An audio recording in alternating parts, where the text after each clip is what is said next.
But the board jumps on all these complaints. I'm upset that Puskaric got it. That's ridiculous. We jump on everything right away. Well, he's Oh, probably, no.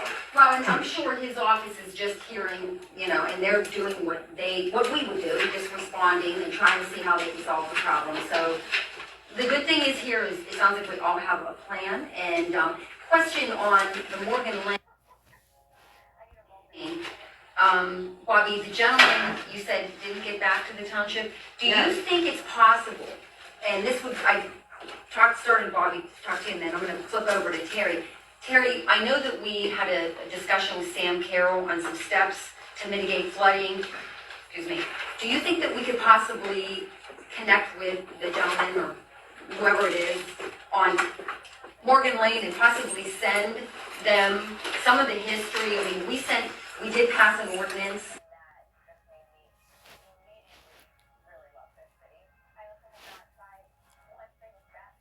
On repairing waterway, responsibilities to our friends and neighbors in the floodplain. I got one too. I have responsibility there. And that was a big step in the ordinance. And then we actually spent, I don't know how much we spent on that mailing, but it was quite pricey. At the request of some of the residents at a flood workshop to help everyone understand their riparian waterway rights. Could you maybe communicate that? If the board thinks that's an okay idea, and some of the things that we're working on, or actually you're working on in flood preparedness going forward with some of the things Sam gave to us and that you're going to be tackling in 22. Absolutely. Do you board think that's a good idea? That way we can start communicating? I don't have any information on the Morgan Lane one, but I can tell you that at least 2 of those properties flipped ownership in the last year, so it could be why. I didn't know anything about Puskaric's office in Morgan Lane, but I can tell you there's 2 houses that have changed ownership in the last year, so chances are they contacted Puskaric's office and never followed through because they sold the house. They might not live there anymore. That might be why they... You mean contacted us and and then never then the followed new through. people. Yeah. There was one person that owned 3 houses on that street. She passed away. It went to a nephew. They since sold off. Just curious, Supervisor Dupree, when you talked to Mr. Puskaric's office, did he mention the second complaint, or did he just talk to you? No, it was all by email. Oh, It was all by okay. email. So Bobby, when did the second complaint? I just came in after first, at some point. You don't have to give me. I found out about the second complaint after they had originally called about a meeting. Okay. All And right. the letter was sent to the gentleman at Morgan Lane September 7th or September 8th of September 7th of last year, and he never responded to us. Well, Terry, maybe based on that, maybe you can find out if that person is still there. we can reach out and just kind of see what the status is and if we can offer any information. If the last name was Newland or Schultz. So is the board feel good with this plan? And I know, Mr. Dupree, you mentioned a meeting on the 18th. Do you have any thoughts? Do you want to?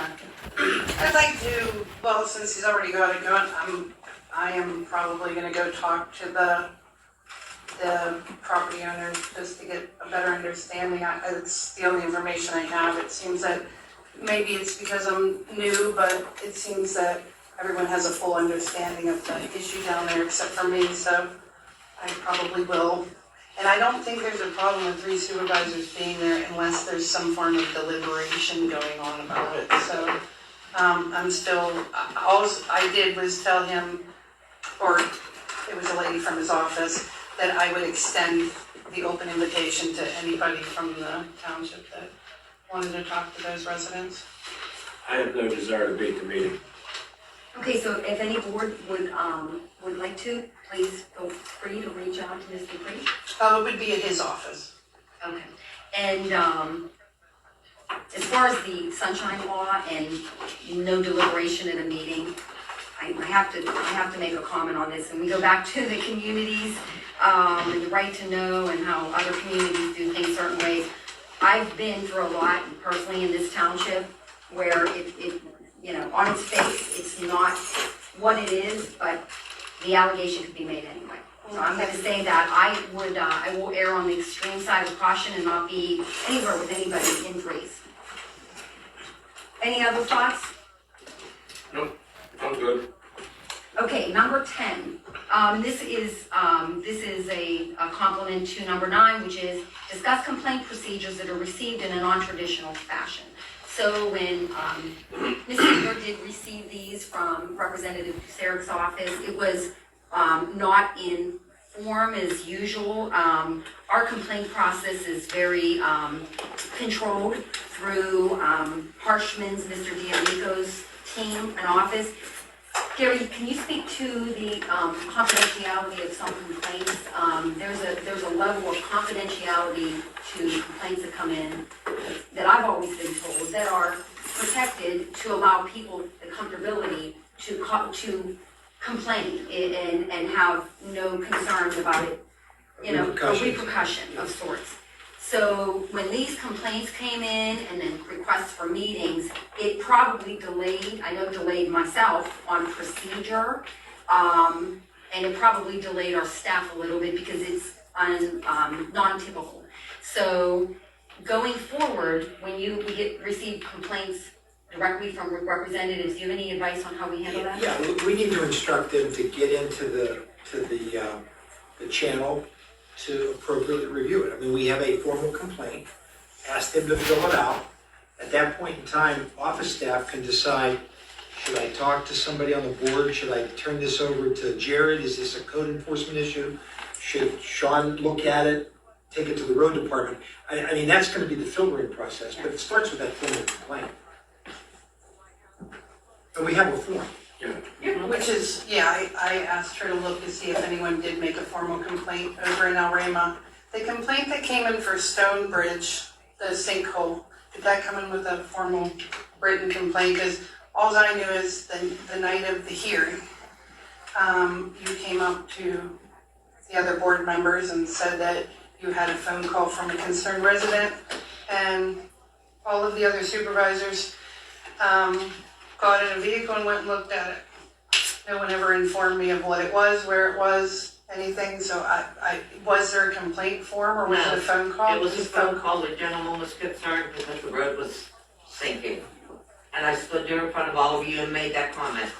No, you just said that a resident had a phone call of a concern, and they only would address The resident called and said there was a sinkhole in the road, and I stood there in front of all of you and said I it. just knew it was on Stonebridge. That's a little different. I mean, you don't have time for a formal complaint. No, I'm not gonna tell him he's gotta fill a complaint form out. don't seem to be included. It's not the only one on, even on this agenda, Spruce Street was the same. It was stated at that meeting that all the roadmasters were gonna get together and come up with a plan for that. So I guess you guys all got a plan for it, but, that's what it was stated at the meeting at Spruce Street. Everybody was gonna talk about it, that there's a plan. So I do have I'm not some a roadmaster. I concern. didn't get together with anybody for Spruce You Street. said you were actually gonna draw it up at that meeting. No, I actually I'm said only I saying haven't what you drawn up. stated. So I do feel that there is some sort of communication break between all of us, at least as far as I'm concerned. I do by email ask for information, I'm told it's unavailable, I'm told I can't get it. Before live stream.